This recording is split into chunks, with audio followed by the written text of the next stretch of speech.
इनके दौर में 98% डीजल पे टैक्स है। 98%। डीजल वो चीज है जो कि एक आम इंसान इस्तेमाल करता है। एक छोटा किसान करता है ट्यूबवेल के ऊपर, ट्रांसपोर्टर्स इस्तेमाल करते हैं जिससे सारी चीजें महंगी हो जाती हैं। आम छोटे छोटे ताजर अपने वो जनरेटर के अंदर डीजल डालते हैं। डीजल वो चीज है जिससे सारी चीजें महंगी होती हैं। और अगर ये डीजल नीचे ले आए, जिसकी कीमत इस वक्त 38 रुपए होनी चाहिए, अगर 38 रुपए पे ले आए डीजल, आप सोचें कि इस वक्त कितना हर चीज नीचे आएगी।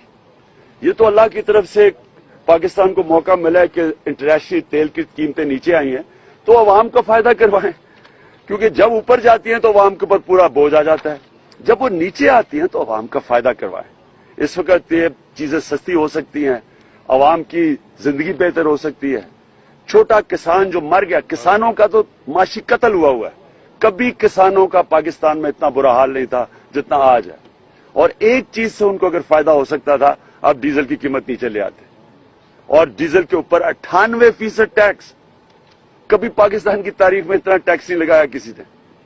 तो एक तरफ आप टैक्स रहे हैं, सारा अवाम पे बोझ, दूसरी तरफ आप टैक्स एमनेस्टी दे रहे हैं उनको जिनके पास पैसा है, उनको एमनेस्टी दे रहे हैं, बोझ इन पे डाल रहे हैं, फिर कर्जे ले रहे हैं। क्या और मारो बैठे थे मोर, तब्दीली आई तब्दीली।